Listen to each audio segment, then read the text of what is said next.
সেই কামনা সোনার মদিনা, সবুজ গম্বুজের নিচে একটু দাঁড়াবো, আমার প্রিয় নবীজিকে সালাম জানাবো। সবুজ গম্বুজের নিচে একটু দাঁড়াবো, আমার প্রিয় নবীজিকে সালাম জানাবো। সেই নবীজির দিদার পেতে চলো মদিনা, এই মনের সেই কামনা সোনার মদিনা। হায়রে এই মনের সেই কামনা সোনার Medina. Medina Medina Medina Medina Medina Medina Medina Medina Medina Medina Medina Medina Medina Madina. জান্নাতুল বাকিতে একটু দাঁড়াবো, প্রাণের প্রিয় সাহাবীদের আমি দেখিব। জান্নাতুল বাকিতে একটু দাঁড়াবো, প্রাণের প্রিয় সাহাবীদের আমি দেখিব। যাদের কথা পড়লে মনে কান্না থামে না, এই মনের সেই কামনা সোনার মদিনা। হায়রে এই মনের সেই কামনা সোনার মদিনা। জন্মভূমিতে মন আর যে টিকে না, পাখি হলে উড়ে যেতাম সোনার মদিনা। জন্মভূমিতে মন আর যে টিকে না, পাখি হলে উড়ে যেতাম সোনার মদিনা। এই বাসনা কবুল করো ওগো রব্বানা, এই মনের সেই কামনা সোনার মদিনা। হায়রে এই মনের সেই কামনা সোনার Medina. Medina Medina Medina Medina Medina Medina Medina Medina Medina Medina Medina Medina Medina Medina. উপস্থিত কোরআন ও হাদিসের কর্ণধর ও মঞ্চে কেদারায় উপবিষ্ট যোগ্যতম সভাপতি মহাশয় এবং দূর দূরান্ত থেকে আগত তথাপি এলাকার সুপ্রিয় শ্রোতা মণ্ডলী, সর্বাগ্রে মহান স্রষ্টার কৃতজ্ঞতা জ্ঞাপন করি, যেই আল্লাহ আমাদেরকে এই ইসলামী সভায় একত্রিত হওয়ার তৌফিক দিয়েছেন। তাই আমরা প্রাণ খুলে মনকে উজাড় করে মোহাব্বতের সাথে একটু বলে উঠুন তো আলহামদুলিল্লাহ। তারপরে পরে যিনি ধর্মের গুরু, ধর্মের নেতা, মাআমিনা লাল, মরুর দুলাল, আকায়ে নামদার, তাজদার মাদানী, নবিকুল শিরোমণি, নবী আহম্মদ, নবী মুহাম্মদুর রাসূলুল্লাহ সাল্লাল্লাহু আলাইহি ওয়াসাল্লাম শতকোটি দুরূদ ও সালাম বর্ষিত হোক। আল্লাহুম্মা সাল্লি আলাইহি, আল্লাহুম্মা বারিক আলাইহি। সুপ্রিয় অত্র এলাকাবাসী, শিক্ষিত সুধী মণ্ডলী, আমি আপনাদের সম্মুখে দুই জায়গা থেকে কয়েকটা আয়াত পাঠ করলাম। ইনশাআল্লাহ যিনারা আরবিকের সঙ্গে যুক্ত, আশা করা যায় যে অবগত বা বুঝতে পেরেছেন যে বিষয়টা কি হবে। তারপরও এই ঈমানকে বৃদ্ধি করার যখন একটা সুবর্ণ সুযোগ লেগেছে, সেটাকে আমরা হাতছাড়া না করে চলুন কোরআন এবং হাদিসের আলোচনা শুনে আমরা যেন আমলে পরিণত করতে পারি। আল্লাহ তৌফিক দিন। একবার উচ্চ কণ্ঠে পড়ুন আল্লাহুম্মা আমিন। সুপ্রিয় শিক্ষিত সুধী মণ্ডলী, কথা বুঝতে হবে, আর আপনাকে যদি আমি বুঝাতেই না পারি তাহলে এটা হলো আমার দুর্বল। তবে আমি আপনাদেরকে বলবো, নীরবে যেইভাবে বসে আছেন আলহামদুলিল্লাহ, এটা খুব ভালো যে আপনারা বসে আছেন। তবে আমি যে সময়টুকু বরাদ্দ করা হয়েছে, আমি কিছু কথা আপনাদেরকে আজে বাজে বলে এখান থেকে শুনিয়ে চলে যাব, এটা ধ্যান ধারণা নেই। বা বলবো এটা পরিকল্পনা করে আসিনি। আমিও আমার ক্ষুদ্র জ্ঞানে, যেই আল্লাহ যতটুকু আল্লাহ আমাকে জ্ঞান দিয়েছে সেই অনুযায়ী আপনাকে কোরআন এবং হাদিস থেকে কিছু আলোচনা ইনশাআল্লাহ শোনাবো। তবে কথা বুঝার চেষ্টা করতে হবে। যেমন আপনাকে জাস্ট একটা কথা বলি, আমাদের মালদাহের পুরো একটা জায়গার কথা বলি। একজন ব্যক্তি 10,000 টাকা স্টেজের দান নিয়ে এসেছে। তো বলছেন মাওলানা আপনি দোয়া করে দেন, আমার বিবি খুব অসুস্থ। তখন বলছে এত অসুস্থ যে খাটে পিঠে লেগে আছে, আপনি দোয়া করে দিন। 10,000 টাকা হাতে নিয়ে তখন এইভাবে হাতটা উঠিয়ে দোয়া করছি, আল্লাহ তার স্ত্রী খুব কষ্টে আছে, আল্লাহ তো তুমি তাকে তাড়াতাড়ি মানে উঠিয়ে নাও, আল্লাহ এরকম কষ্ট তারা ফেলে রাখিও না। দৌড়িয়ে আসে তখন বলছে টাকাটা ঘুরিয়ে দাও আমাকে। বলছি কেন? বলছে আমার স্ত্রীকে মরার কথা কেন বললে? কি বুঝতে পারলেন? তা আসলে বলছি যে আল্লাহ যদি তার রুজি থাকে তাহলে আল্লাহ তাহলে এইভাবে কষ্টে ফেলে রাখিও না, সুস্থতা জীবন আল্লাহ তুমি দান করো। আল্লাহ যদি তার হায়াত না থাকে এইভাবে কষ্টে ফেলে না রাখে, আল্লাহ তুমি তুলে নাও।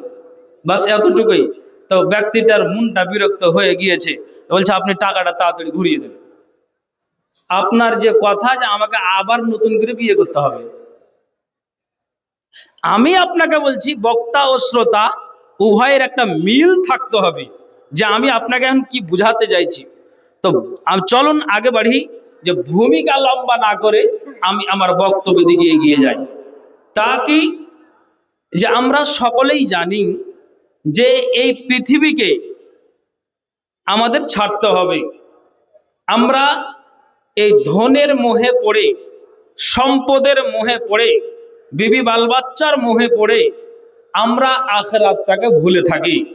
কিন্তু আল্লাহ বলছেন যে অথচ আখিরাতের জীবনই হচ্ছে প্রকৃত জীবন, তারপরও আমরা এই পৃথিবীকে প্রাধান্য দিয়ে চলি।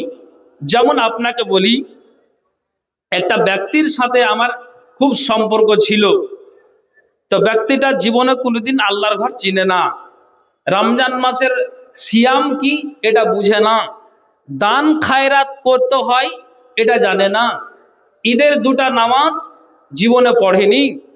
এই লোকটার সাথে সম্পর্ক আমি দেখে দেখে তার চরিত্রতে আমার মনটা কিন্তু বিরক্ত হলো। আমি বলছি যে মামা একটা কথা বলবো। হ্যাঁ মামা বলতে পারেন। আমি বলছি যে কয়দিন আর বাঁচবা হে মামু, এইভাবেই বলছি। অতএব এটা অনুরোধ করে বলি যে নামাজে এসো, আল্লাহর ঘরে এসো। তোমাকে কিসে এইভাবে যেন পিছিয়ে রেখেছে, আসলে ভিতরে ঈমান এখনো পর্যন্ত জায়গা পায়নি। মামা এই ধনের মোহে পড়ে, মামা পার্থিব জীবনের সম্পদের মোহে পড়ে, বিবি বাল বাচ্চার মোহে পড়ে আখিরাত বরবাদ করিও না। আমাকে এক বাক্যেই জবাব দিল যে মামু আমার শরীরে এখনো গরম আছে, আমার গায়ে ভোল্টেজ আছে, আমি জানের পারোয়া করি না। দুটা চারটা মানুষ আমার কাছে আসতে গেলে তাকে আমি পারোয়া করি না, মারতে আসতে গেলে আমার রুখারও ক্ষমতা আছে, দেহে আমার এখন গরম আছে। ওকে সকালে যদি নামাজ শরীয়তের কথা বলা যায়, বৈকালে দেখি কুমারগঞ্জ স্টেশনে মদের ভাটিতে বোতল নিয়ে দাঁড়িয়ে আছে। সকালে বলি সন্ধ্যাতে বাঁকা হয়, সন্ধ্যাতে বলতে গেলে আপনার জন্য সকালে বাঁকা হয়। তো বলছি মামা একটু ঢংটা ধরো। বলছে এখন আমার 32 বছর বয়স হলো, আখেরাত কি আর কবর কি, 50 বছর হলেই তো নামাজকে আমি ধরে নিব। আল্লাহ আফসোসের কথা। তো এটা কি সে মগজে রেখেছিল যে 50 বছর পর্যন্ত আমার যাবে বয়স? আপনি দেখলেন না কিছুদিন আগে যে উমরাতে আপনার কয়েকজন 42 জন উমরা যাত্রী গিয়েছিল হায়দ্রাবাদ থেকে, আর 42 জনই নিহত হয়েছে। ঘটনাটা শুনেননি? হ্যাঁ না বলুন। তাহলে শুনেছেন। তাহলে উনারা কি এটা মানে ভেবেছিলেন যে ওখানেই শেষ হব, আর না হয় আমি বাড়ি ঘুরে আসতে পারবো? এটা কি ছিল? না, সময় শেষ, মানে ওখানে তকদির নসিবে ছিল, আল্লাহ তুলে নিয়েছে, যেইভাবে হোক মৃত্যু হয়েছে। একই পরিবারের 18 জন সেই জায়গাতে বাস অ্যাক্সিডেন্ট করে আপনার নিহত হয়েছে। আমি আপনাকে বলি, যেই লোকটার সাথে এত সম্পর্ক তাকে নমাজ ধরাতে পারেনি, তখন সম্পর্কটাকে ছিন্ন করে দিলাম। 32 বছরের মাথায় এই গায়ের গরম, 33 বছরের মাথায় লোকটা এখন কবরে শুয়ে আছে। বর্তমানে আপনাকে বলি, জীবনে নামাজ ধরাতে পারেনি।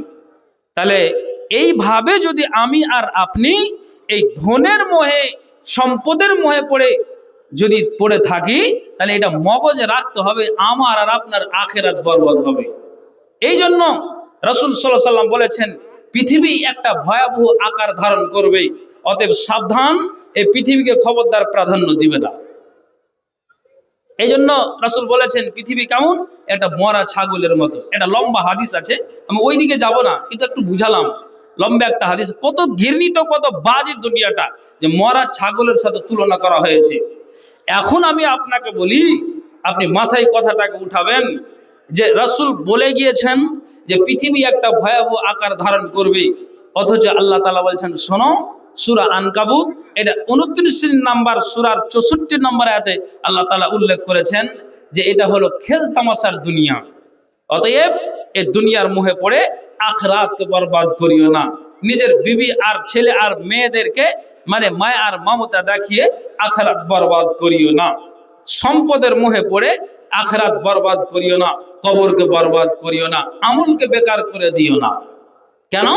আল্লাহ তাআলা বলেই দিয়েছেন যে আখিরাতের জীবনই হলো প্রকৃত জীবন। একটু ভালো করে শুনবেন, আমি যেটা বোঝাতে চাই, তার রাসূল কি বললেন, যে পৃথিবী একটা ভয়াবহ আকার ধারণ করবে। একটা আপনাকে আমি হাদিস দিচ্ছি যাতে আপনার মগজে কথাগুলি উঠে যায়, ভালো করে শুনবেন। আবু সাঈদ খুদরি রাদিয়াল্লাহু তাআলা আনহু উনি বলছেন, সামি'তু রাসূলুল্লাহ সাল্লাল্লাহু আলাইহি ওয়াসাল্লাম, আমি নবীজির মুখ থেকে বলতে শুনেছি। আল্লাহ পাকের রাসূল তিনি এই হাদিসটাকে বলছেন, আর আমি নবীজির মুখ থেকে এই বয়ানটাকে শুনতে পেলাম। কিছু বলছেন এই কালামটা? ও আমার মামা আব্দুল জব্বার, হ্যাঁ হ্যাঁ, উনি এবং ওনার স্ত্রী দুজন মিলে 10,000। আচ্ছা, এই আমার কালাম ভাইয়ের, ইনি আমার খুব বন্ধু মানুষ। তো এই দাদার মামা আব্দুল জব্বার, ও মানে উনি এবং উনার বিবি দুজন মিলে 10,000 টাকা দান দিয়েছেন। আল্লাহ যেন কবুল করেন, এবং সকলে আল্লাহুম্মা আমিন। আচ্ছা চলো, ইনশাআল্লাহ আমি কালেকশন নেব, তো কয়েকটা হাদিস আপনাদের সামনে একটু শুনিয়ে দিই ইনশাআল্লাহ। এই দায়িত্বটা আমার সব জায়গাতে, এটা আল্লাহর তরফ থেকেই হয়েছে। কিছু কোনো বক্তব্য রেখে আবার কালেকশন, এই জন্য আমি ক্লিয়ারলি বক্তব্য রাখতে পারি না, কিছুটা বলি, তারপরে আমি ঠিক যেই বিষয়ে আমি আলোচনা করি আমার মগজ কিন্তু ঘুরে যায় কালেকশনের দিকে, যেহেতু এটা দায়িত্ব দেওয়া থাকে কমিটির পক্ষ থেকে। আচ্ছা চলুন কয়েকটা হাদিস শুনিয়ে দিই। তা আবু সাঈদ খুদরি বলছেন যে আমি রসুলের মুখ থেকে হাদিসটা বলতে শুনলাম। তো কি বলতে শুনলাম? পৃথিবী কেমন আকার, ভয়াবহ আকার ধারণ করবে, ভালো করে শুনবেন। কি বলতে শুনলেন উনি বলছেন, এখরজু ফিকুম কওমুন তাহকিরুনাহু সালাতাকুম মা সালাতিহিম ওয়া সিয়ামাকুম মা সিয়ামিহিম ওয়া আমালাকুম মা আমালিহিম ইয়াকরাউনাল কুরআনা লা ইউযাবিজু হানাজিরাহুম ইয়ামরুকুনা মিনাদ দীনে কামা ইয়ামরুকুস সাহমু মিনার রামিয়াতে ইয়াকতুলুনা আহলাল ইসলামি ওয়া ইয়াদউনা আহলাল আওসানি লা ইন আনা আদরাকতুহুম লা আকতুলান্নাহুম কাতলা আদিন। আবু সাঈদ খুদরি বলছেন, আমি নবীজির মুখ থেকে বলতে শুনলাম। কি শুনলাম? যে তোমাদের মধ্যে এমন একটা সম্প্রদায় বের হবে, এমন একটা গোষ্ঠী বের হবে, এমন একটা দল বের হবে। নবীজি বলছেন কি দল বের হবে?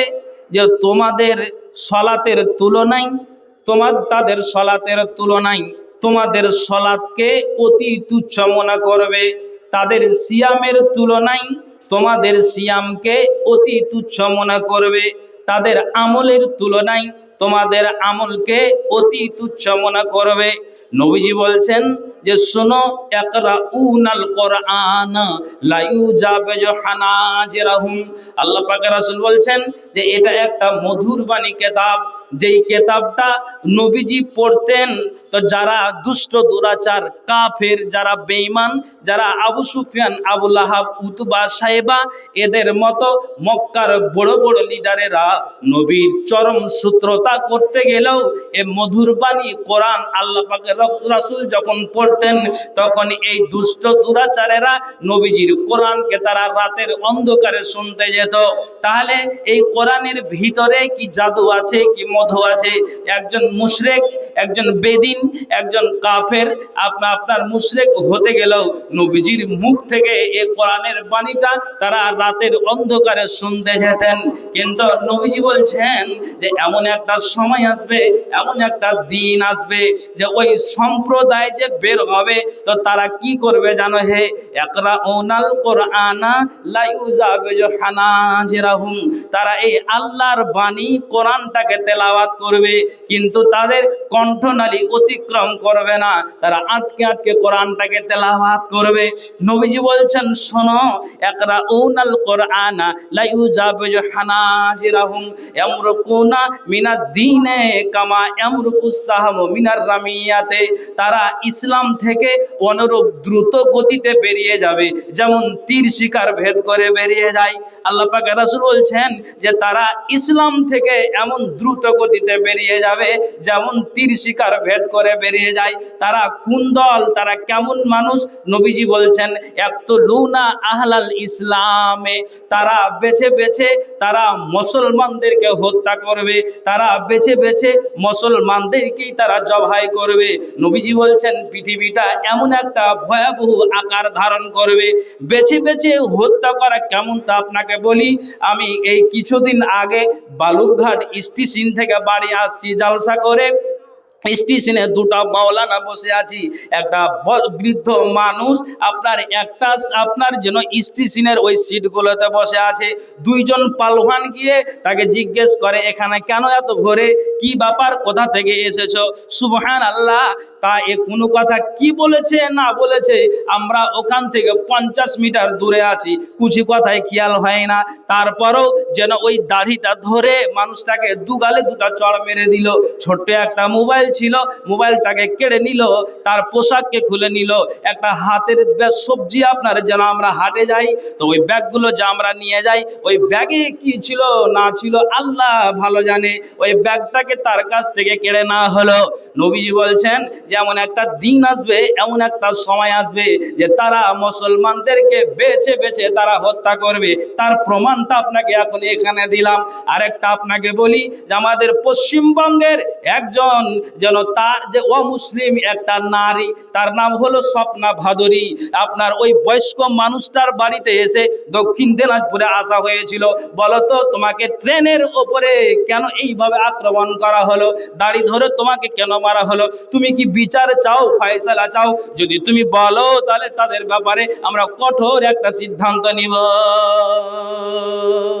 ঘটনাটা শুনেছেন? হ্যাঁ না বলবেন, একটু হ্যাঁ না বলেন। এরকম ঘটছে না? ঘটছে না? একটু কথা বলেন না কেন আপনারা? একটু হ্যাঁ না বলেন না। শুনেছেন, দেখেছেন? তাহলে নবীজি বলছেন যে এমন একটা দিন সময় আসবে ইয়াকতুলুনা আহলাল ইসলাম, বেছে বেছে মুসলমানদেরকে তারা হত্যা করবে। হত্যা করবে না? তা আপনাকে এখন একটা নজির দিচ্ছি। আপনি দেখুন ঝাড়খণ্ডের মাটিতে তাবরেজ আনসারীকে কি করলো, একটু নজর আপনি দেন তো।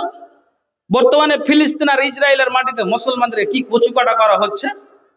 আর একটু নজর দেন, কয়েক বছর আগে রোহিঙ্গা মুসলমানদেরকে কি করা হলো।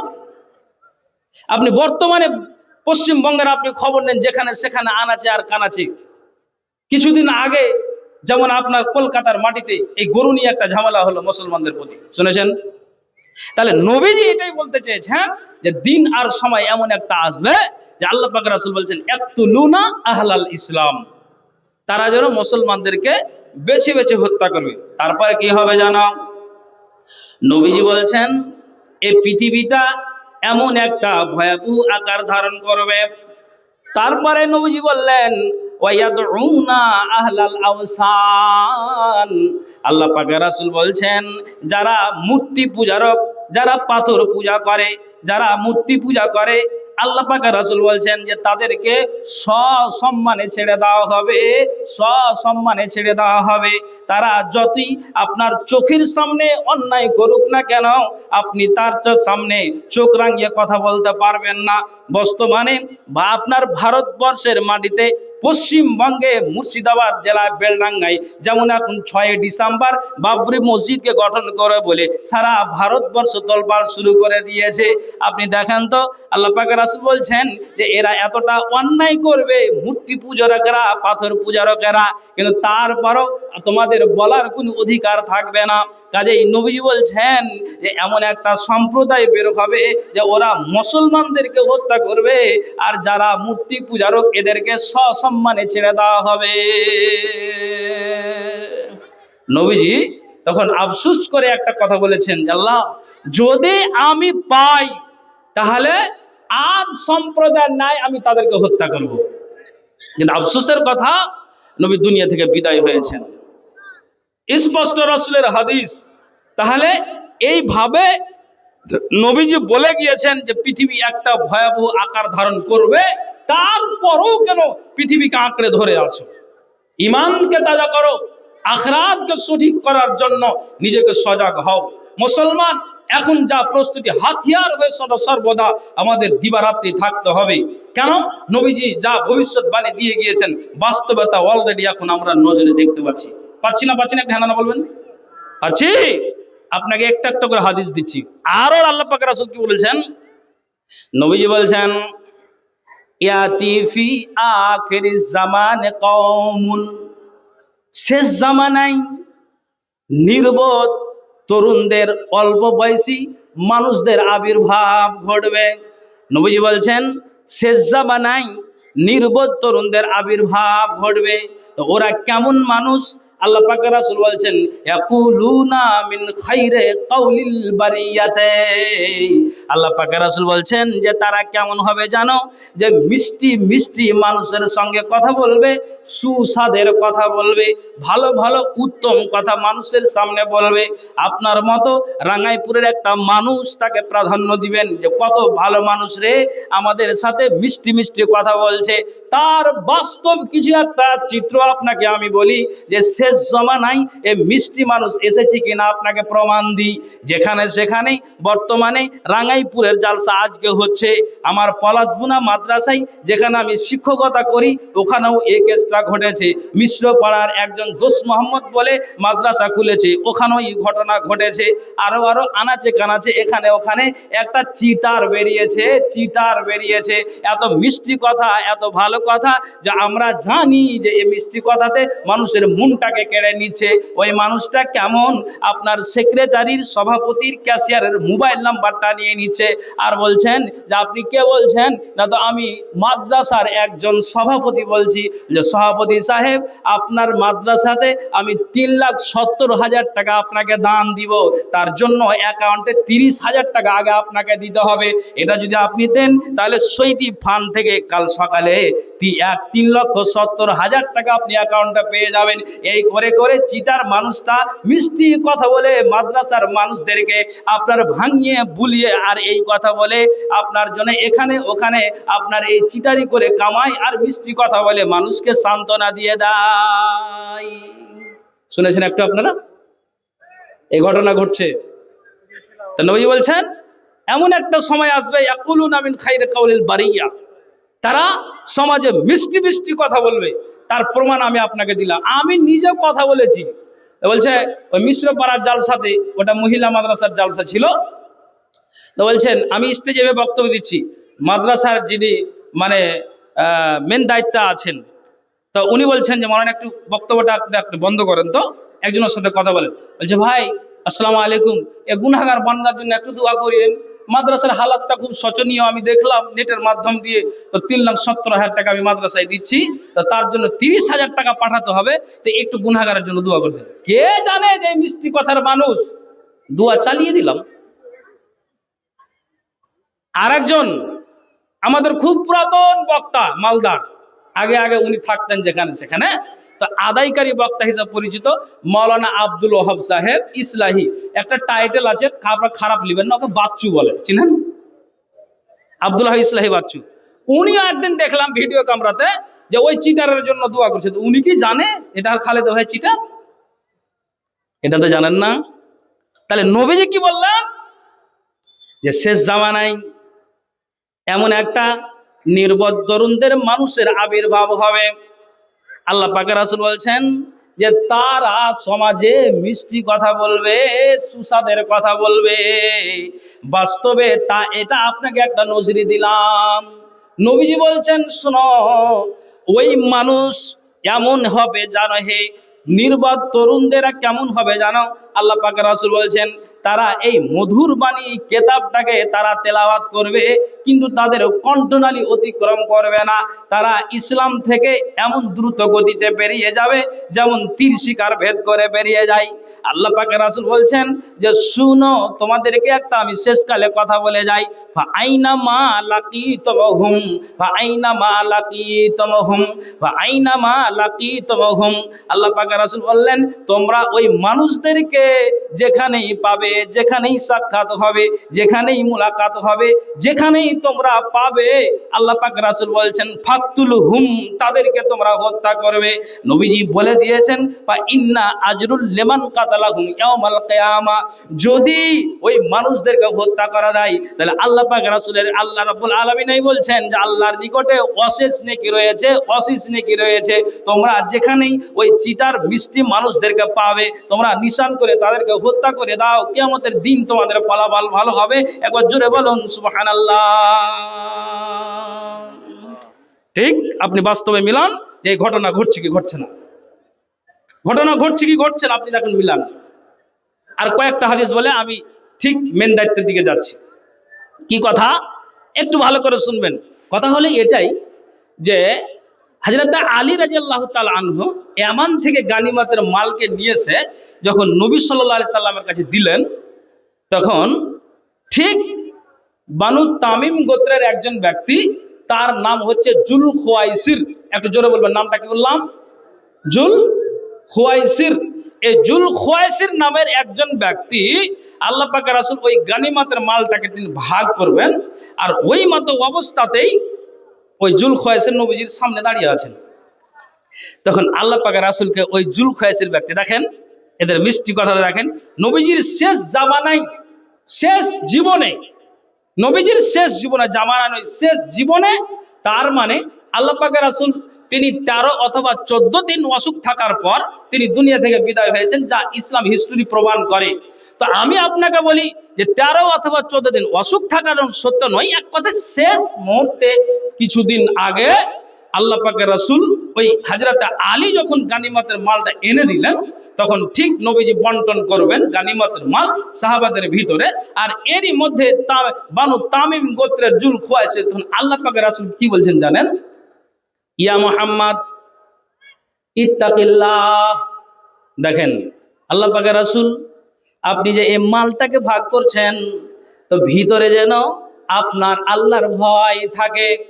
আপনি যে মালটাকে ভাগ করছেন, তো ভিতরে যেন আল্লাহর ভয় আপনার ভিতরে থাকে। নবীজি বললেন শোনো, কালা মাইয়ুতিল্লাহ ইজা আসাইতুহু, আমি যদি আল্লাহর অবাধ্যতা করি তাহলে কে তার অনুসরণ করবে? আমি যদি আল্লাহর কথার অস্বীকার করি তাহলে কে তার অনুসরণ করবে? কে তার বিধানকে মেনে দিবে? নবীজি এই কথা বলে আবার ওই গানিমতের মালটাকে তিনি বন্টন করবেন। ইতিমধ্যে আবার যেন ওই জুল খুয়াইসির নামের ব্যক্তিটা নবীজির কাছেই দাঁড়িয়ে আছেন আর বলছেন আল্লাহ পাকের রাসূল ঈদিল ইয়া রাসূলুল্লাহ, আল্লাহ পাকের রাসূল আপনি ভাগ করছেন করেন এটা ঠিক আছে, কিন্তু যেন ভাগে আপনার বেইনসাফিটা না হয়, ইনসাফ মূলে আপনি ভাগ করেন। আল্লাহ পাকের রাসূল কিছু কথা না বলে ওই ব্যক্তিটা দুটো কথা বলে নবীজির কাছ থেকে কিন্তু সরে গেলেন, চলে গেলেন। তখন নবীজি, তখন আল্লাহ পাকের রাসূল একটা কথা এলান করতেন। ওখানে উপস্থিত ছিলেন কে কে জানেন? হযরত আবু বকর, হযরত উমর, হযরত আলী, তিনজন উপস্থিত ছিলেন। তো নবীজি বললেন আইয়ুকুম ইয়াকুমু ইলাইহি ফায়াকতুলুহু, তোমাদের মধ্যে কে আছে আর ওই ব্যক্তিটাকে গিয়ে তাকে হত্যা করবে? তখন হযরতে আবু বকর তিনি বললেন আমি যাব আর গিয়ে তাকে আমি হত্যা করব। ভালো করে হাদিসটা শুনবেন, আপনাকে বাজে কথা শোনাইনি আর ইনশাআল্লাহ শোনাবো না, শুধু আপনাদের মগজটাকে ঢোলাই করার জন্য বলছি, এইদিকে যেন আপনাদের খেয়াল থাকে। হযরতে আবু বকর তিনি বললেন যে নবীজি গো, আপনি যখন ওই লোকটাকে হত্যার কথা বলছেন তা আমি যাব আর গিয়ে তাকে হত্যা করে দিব। জাহাবা আবু বকরিন, ঠিক আবু বকর ওই লোকটাকে হত্যা করার জন্য গেলেন। তো যখনই তিনি গেলেন, তো যেই জায়গাতে ওই লোকটাকে হত্যা করার জন্য গেলেন, তো ফাওয়াজাদাহু ইউসাল্লা, ওই লোকটা, ওই জুলখুয়াইসির নামের ব্যক্তিটা আল্লাহর ধ্যানে মগ্ন আছে, তিনি নামাজে রত আছেন। আবু বকর চিন্তায় পড়ে গেল যে আল্লাহ, নবীজি বললেন কে তোমাদের ভিতরে আছে আর গিয়ে তাকে হত্যা করবে। তা আবু বকর নিজে বললেন আমি। তো ঠিক আবু বকর বলছে আসলাম, তো দেখছি যে আল্লাহর ধ্যানে মগ্ন আছে, তো এটা তো খারাপ কাজ নয়। আল্লাহর ধ্যানে মগ্ন হয়ে থাকা, জিকির আজকারে মশগুল হয়ে থাকা, লিপ্ত থাকা, এটা তো অন্যায় নয়। তো তারপরেও দেখছি যে এই জুলখুয়াইস নামের ব্যক্তিটা আল্লাহর ধ্যানে মগ্ন আছে। তখন আবু বকর নিজে বলছেন যে কালা ফাহাবা আইয়াতুলাহু, আমি হত্যা করতে ভয় পেয়ে ফারাজা, আমি ফিরে আসলাম, আমি হত্যা করলাম না। এসে নবীজির কাছে ওই কথাটাই বললেন, যার কাছে পাঠিয়েছিলেন আল্লাহ পাকের রাসূল, দেখছি আল্লাহর ধ্যানে মগ্ন আছে। আবু বকরের কথাতে নবীজি উত্তর দিলেন না। দ্বিতীয়বারের বেলায় আবার আল্লাহ পাকের রাসূল বলছেন আইয়াকুম ইয়াকুমু ইলাইহি ফায়াকতুলুহু, কি আছে তোমাদের ভিতরে যে তাকে গিয়ে যাবে আর হত্যা করবে। ফাকামা উমার, উমার বসেছিলেন, দাঁড়িয়ে গেলেন আর বলছেন আল্লাহ পাকের রাসূল আমি আছি, আমি যাব আর গিয়ে তাকে হত্যা করব। ঠিক ওই আবু বকরের মতো আপনার জন্য গর্জন করে হযরত উমার গেলেন। ইনি কেমন একটা সাহাবী এটা সকলেরই জানা আছে, কম ও বেশ আমরা হাদিস পড়ে জানি। আপনারা শুনে শুনে মাওলানা হয়েছেন যে উমার কেমন একটা সাহাবী, বিদ্যার একটা সাহাবী। এই হযরতে উমার তিনি গেলেন।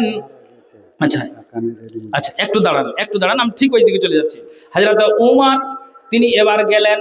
তো যাওয়ার পরে হযরত উমার দেখছেন ফাওয়াজাদাহু ইউসাল্লা, তিনিও গিয়ে দেখলেন যে আল্লাহর ধ্যানে মগ্ন আছে, এখনো আল্লাহর ইবাদতে মগ্ন আছে, এখনো আল্লাহর জিকিরে লিপ্ত আছে, আল্লাহর ধ্যানে মগ্ন আছে, নামাজে রত আছে। তখন হযরতে উমার তিনিও ভাবলেন যে আমি যদি এই অবস্থায় হত্যা করি এটা একটা কেমন লাগবে। তখন ঠিক যেন হযরতে উমার অনেকক্ষণ পিছনে দাঁড়িয়ে থাকার পর তিনি চিন্তা করলেন, যে আবার চিন্তা করার পরে ফারাজা, তিনি এবার ফিরে আসলেন। কেমন করে? ফাসানা মিসলামা সানা আবু বকরিন, যেইভাবে আবু বকর ঘুরে এসেছেন আমি উমার আবু বকরের মতো করে আমি ওখান থেকে আবার ঘুরে আসলাম, আর হত্যা করলাম না, আমি এসে নবীজির দরবারে হাজির হয়ে গেলাম। দেখেন, তো উমারও ওইভাবে ঘুরে আসলেন। তখন আল্লাহ পাকের রাসূল আবার বলছেন যে কে আছে তোমাদের ভিতরে গিয়ে ওই লোকটাকে যাবে যে হত্যা করবে। তখন আলী দাঁড়িয়ে বলছে ফাকালা আলীউন আনা, আল্লাহ পাকের রাসূল আমি আছি। তো নবীজি শেষের বেলায় একটা কথা বললেন যে তুমি তাকে পেলে তো। দুজনের বেলায় আল্লাহ পাকের রাসূল এই কথা বলেননি। যখন ঠিক হযরত আলী গেলেন তখন এই জবাবটা নবীজি দিলেন যে তুমি তাকে পেলে তো, বাস এতটুকুই কথা। তারপরে হযরত আলী চললেন। যেতে যেতে যেতে যেতে যেখানে আবু বকর গিয়েছিলেন ওখানে আলী গেলেন, যেখানে উমার গিয়েছিলেন হযরতে আলী গেলেন। আর আনাচে কানাচে এখানে ওখানে মানুষটাকে খোঁজাখুঁজি করলেন, কিন্তু দেখতে পেলেন না। চতুর্দিকে খুঁজছেন, নাই নাই নাই, কোথায় গেল কোথায় গেল? ওই যে নবীজি বলেছেন আলী তুমি তাকে পেলে তো। এইভাবে ঘুরা আর ফিরা করতে করতে, আচ্ছা আপনারা বিরক্ত হচ্ছেন নাকি? একটু হ্যাঁ করেন। আচ্ছা, তো এত সন্ধ্যার রাতে কেন ঢুলছেন? হ্যাঁ, এদিকে খেয়াল করেন। ঠিক তখন হযরত আলী ওইভাবে ঘুরে আসলেন।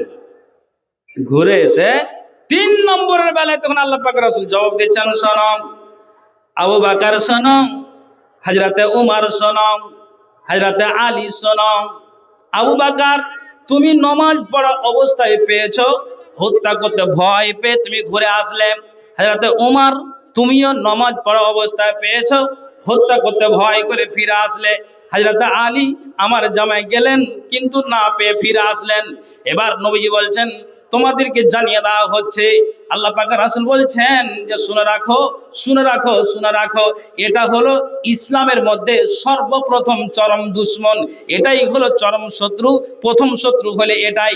আল্লাহ পাকের রাসূল বলছেন লাউ কুতিলাহু মাখতালাফা ইসনানে মিন উম্মতি, যদি ওই লোকটাকে হত্যা করে দেওয়া হতো, উমর যেই অবস্থায় পেয়েছিলে যদি তাকে জবাই করে দেওয়া হতো, আবু বকর যে অবস্থায় ছিল যদি তাকে হত্যা করে দেওয়া হতো, আমার জামাই আলী তো পায়নি, কিন্তু তুমি জেনে রাখো যদি তাকে হত্যা করে দেওয়া হতো, পৃথিবীকে শেষ করে দেওয়া হতো। তাহলে নবীজি বলছেন পৃথিবীতে মতবিরোধ কি জিনিস, ঝামেলা কি জিনিস, পৃথিবী থেকে কিয়ামত পর্যন্ত মুছে যেত। একবার জোরে বলুন সুবহানাল্লাহ, আল্লাহু আকবার। তখন আল্লাহ পাক রাসূল বলছেন শোনো, আমার উম্মতেরা ৭১ দলে বিভক্ত হবে। অন্য নবীর উম্মতেরা কত কত দল হবে? ৭১ দলে। আর আর আমার উম্মত হবে কততে? ৭৩ দলে বিভক্ত। রাসূল বলে দিলেন কুল্লাহা ফিন্নারে, সবগুলোই আল্লাহর জাহান্নামে যাবে, কিন্তু একটি ব্যতীত, সেটা হলো কে? একটি ঐক্যবদ্ধ দল, ইল্লা ওয়াহিদাতান ওয়াহিয়াল জামাআ। তো নবীজি কি বললেন যে শুনো, আমার শেষ কালে এই এই ঘটনাটা ঘটেছে। আর নবীজি বলছেন আস্তে আস্তে ক্রমে ক্রমে ক্রমে ক্রমে আপনার পৃথিবী এরকম ভয়াবহ একটা আকার ধারণ করবে। কাজেই আল্লাহ পাক রাসূল বলছেন যে কেন এইভাবে পৃথিবীকে প্রাধান্য দিয়ে চলো, কেন পৃথিবী এভাবে একটা ভয়াবহ আকার ধারণ করবে। এইজন্য আল্লাহ বলছেন ওয়ামা হাদিহিল হায়াতুদ দুনিয়া ইল্লা লাহু ওয়া লাইবু ওয়া ইন্নাদ দারাল আখিরাতা লাহিয়াল হায়াওয়ানু লাউ কানু ইয়ালামুন। হযরত হুযায়ফা তিনি বলছেন যে কালা কানান নাসু ইয়াসআলুনা রাসূলুল্লাহ সাল্লাল্লাহু আলাইহি ওয়াসাল্লাম আনিল খাইর। হুযায়ফা বলছেন যে লোকেরা আল্লাহ পাকের রাসূলকে কল্যাণ সম্পর্কে জিজ্ঞেস করত, কিন্তু আমি হুযায়ফা ওয়া কুনতু আসআলুহু আনিশ শাররি, কিন্তু আমি হুযায়ফা আমি নবীজিকে যেন অনিষ্ট বা ক্ষতিকর বিষয় সম্পর্কে জিজ্ঞেস করতাম। বলছে এই ভয়ে মাখাফাতান আইদরাকানি, যাতে আমি তাতে লিপ্ত না হই। হুযায়ফা নিজেই বলছেন যে লোকেরা নবীজিকে ভালো ভালো কথা জিজ্ঞেস করতাম, কিন্তু আমি নিজে মন্দ কথাগুলিকে জিজ্ঞেস করতাম, এই ভয়ে যেন আমি তাতে লিপ্ত না হই। হুযায়ফা বললেন নবীজি গো, কালা কুলতু ইয়া রাসূলুল্লাহ ইন্না কুন্না ফি জাহিলিয়াতিন ওয়া শাররিন, নবীজি গো আমরা এক সময় মূর্খতা ও অন্যায়ের মধ্যে নিমজ্জিত ছিলাম। ফাজআনাল্লাহু বিহাযাল খাইর, আল্লাহ পাকের রাসূল অতঃপর আল্লাহ তাআলা আমাদেরকে কল্যাণ অর্থাৎ দ্বীন ইসলাম দান করেন। নবীজি বললেন, হুযায়ফা বলছেন ইয়া রাসূলুল্লাহ তবে কি এ কল্যাণের পরে অকল্যাণ আসবে?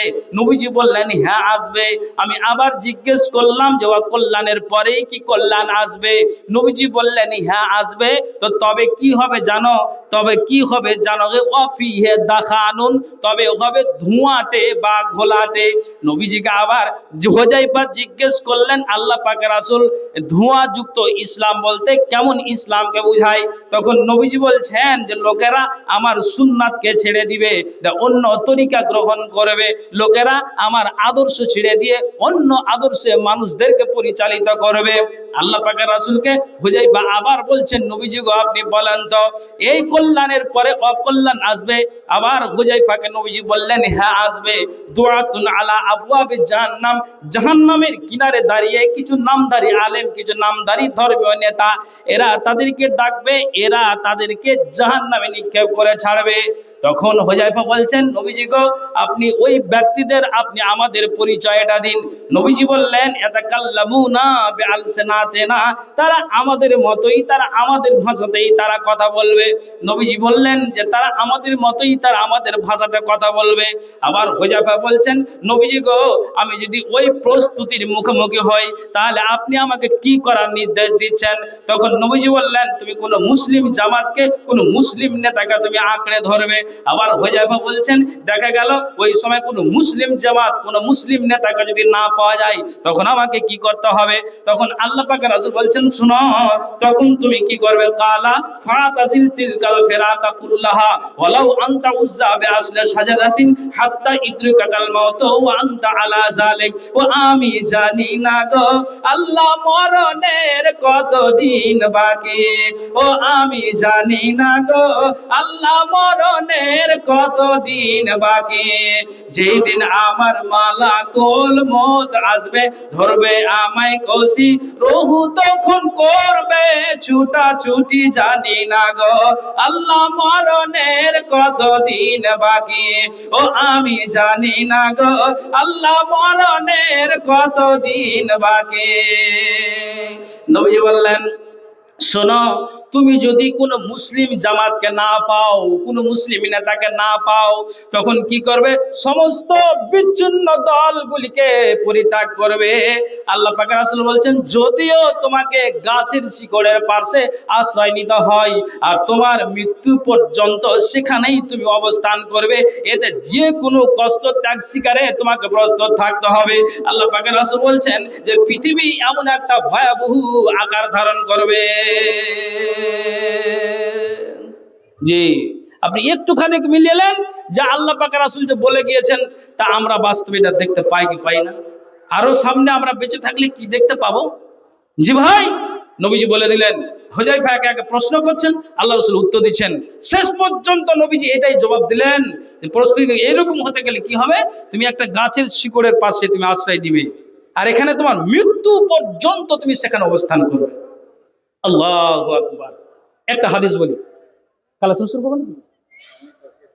ও আচ্ছা, ও 9:30 আমার সময়, ও 2 ঘন্টা বলেছিলেন তো, ওই জন্য কিন্তু আমার গাড়ি কিন্তু চলছে বন্দে ভারত। আচ্ছা আচ্ছা, তো তাহলে একটা হাদিস বলে আমি কালেকশনে যাচ্ছি। একটা হাদিস বলবো জি ভাই, বলে ইনশাআল্লাহ বলবো। আচ্ছা, এই হাদিসটা বলে দিই। হাদিসটা কি জানেন?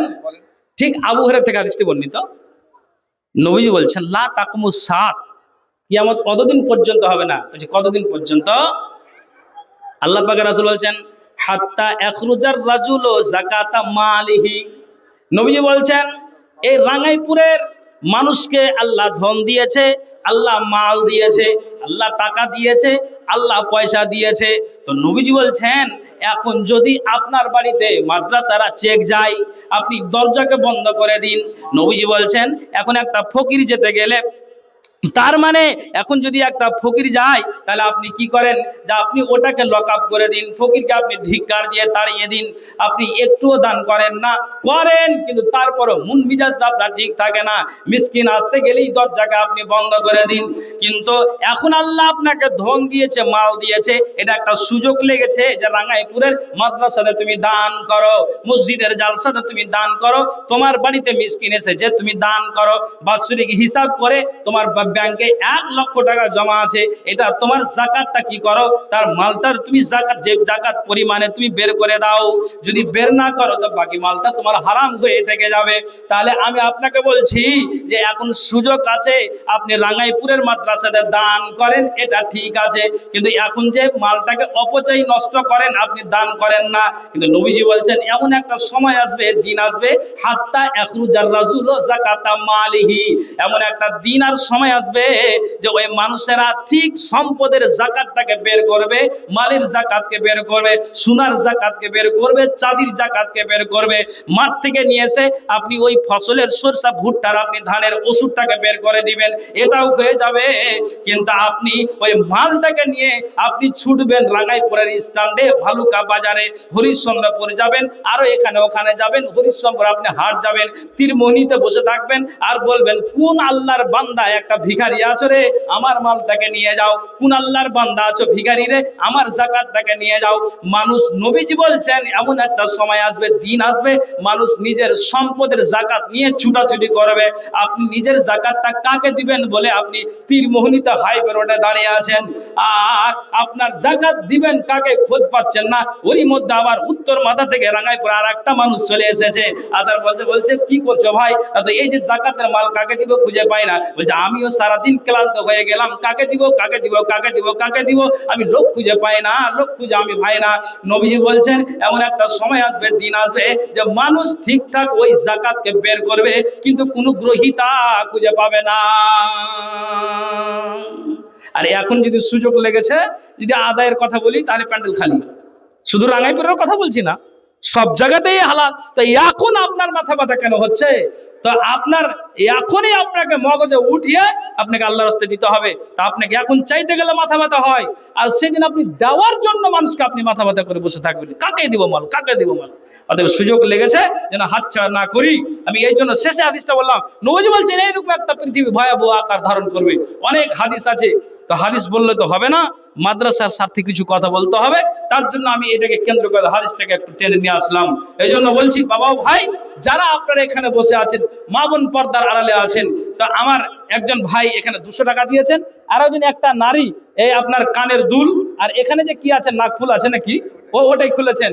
আর আরেকজন ডাক্তার ফারুক, নিজের মা অসুস্থ, ডাক্তার ফারুক নিজের মা অসুস্থ, ক্যান্সারে ভুগছে। আচ্ছা ক্যান্সারে ভুগছে, তার জন্য 3000 টাকা। আবুল কাসিম ওর মা প্যারালাইসিস হয়েছে। আবুল কাসেম ওর মা প্যারালাইসিস হয়ে গেছে, আল্লাহ গো, তার জন্য 1000 টাকা দিয়েছেন। আল্লাহ রাব্বান নাস আজহাবিল বাস ওয়াসফান্তাস সাফি লা সিফাউ ইল্লা সিফাউ কাসিবান লা ইউগাদিরু সাকামা। ইয়া আল্লাহ, তুমি ডাক্তারে ডাক্তার, সার্জনে সার্জন, 1000 টাকা আল্লাহ দিয়েছে। মাবুদ রে আমার আরেকজন 3000 টাকা দিয়েছে। আল্লাহ তুমি অসুখটাকে ভালো করে দাও, আল্লাহ তুমি তার কি করো, সুস্থতা আল্লাহ তুমি দান করো। আমিন সুম্মা আমিন বিরহমাতিকা ইয়া আরহামার রাহিমিন। আসুন একটু আল্লাহর রাস্তায়, আসুন তো আল্লাহর রাস্তায় মেহরবানি করে। আমি আপনাদের কাছে রাঙ্গাইপুর মাদ্রাসার সারা মালদা জেলাতে নাম আছে। আমি হ্যাঁ কি মামু মাইকম্যান হ্যাঁ বলেন। মাইকম্যান পর্দা বন্ধ হয়ে গেছে, মেয়ে ছেলের ওখানে একটু তুমি তাড়াতাড়ি যাও। দুটাই পর্দা বন্ধ হয়ে গেছে, মেয়ে ছেলের ওখানে এটা কি আছে মামু? বন্ধ হয়ে গেছে, টাকা খালি মামু। মায়ের লোকের তাড়াতাড়ি যাও। আচ্ছা, মহিলা প্যান্ডেল থেকে মোটামুটি এক ভাগে কিছু কম টাকা এসেছে। তো যাই হোক, আল্লাহ যেন এই দানকে কবুল করে। আমি আপনাদেরকে বলতে আছি, আল্লাহ আমাদের প্রতি 5 ওয়াক্ত নামাজকে ফরজ করেছেন। রাঙ্গাইপুরের মানুষ অত্যন্ত খুব দিলদার মানুষ। আমি জানতে চাইছি, 5টা ইমানদার ব্যক্তিকে দেখতে চাইছি, কারা আছেন যে 5টা 1000 টাকা একজন 5000 টাকা 5 জনকে 5 ওয়াক্ত আল্লাহ আমাদের প্রতি নামাজ ফরজ করেছেন।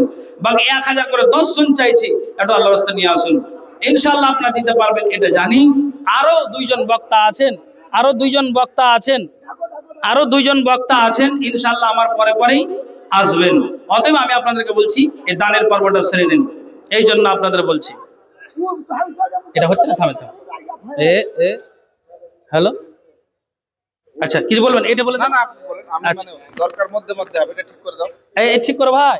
আচ্ছা আসেন, তাড়াতাড়ি করে দানটা ছেড়ে দিন। ও শেখ বলছিলেন যে সময় 2 ঘন্টা, ওই জন্য ওইভাবে আমি বক্তৃতা রেখেছিলাম। তো যা হোক, মানে মন্ত্রী সাহেব আসাতে যাক উনি মাদ্রাসার স্বার্থে বলেন, আলহামদুলিল্লাহ দরকার আছে, দরকার আছে এটাই বলছি।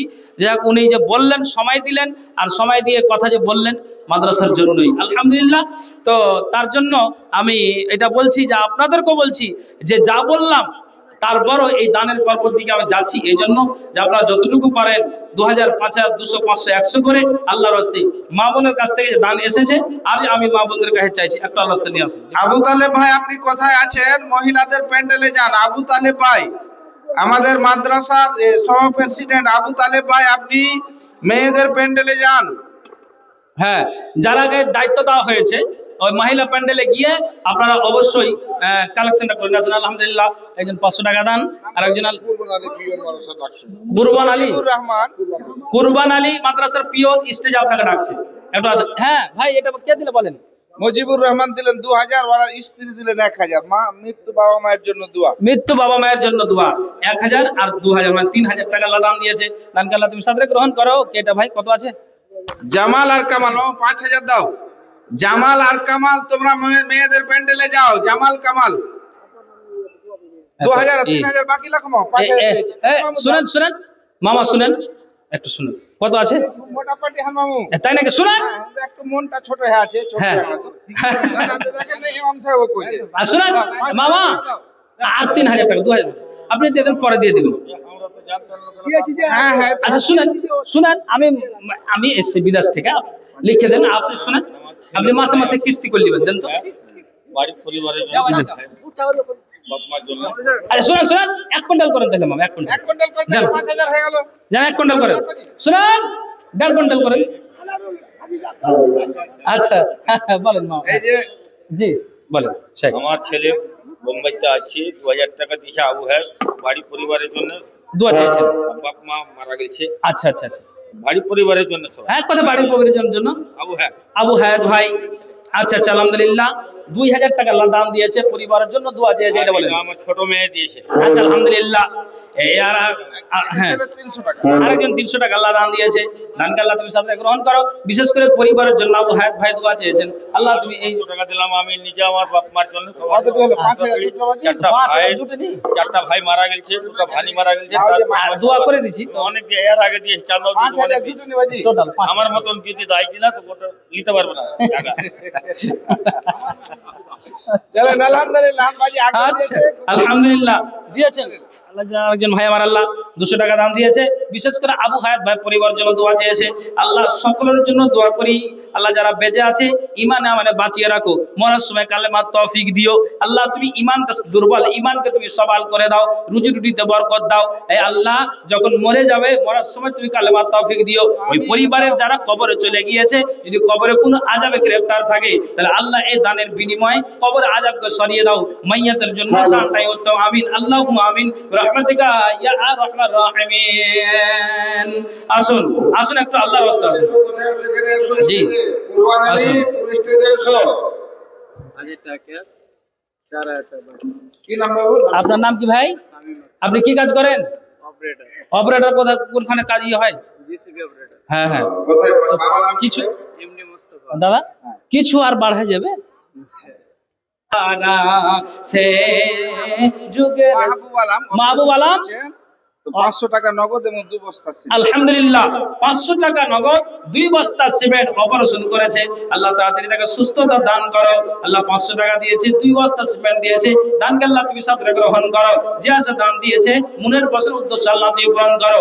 আমিন সুম্মা আমিন বিরহমাতিকা ইয়া আরহামার রাহিমিন। ভাইজান আপনারাও লিখান 2 বস্তা 1 বস্তা করে সিমেন্ট গুলো। যারা সামনে বসে আছেন ভাই আপনারাও লিখান একটু আল্লাহর রাস্তায়। আপনারা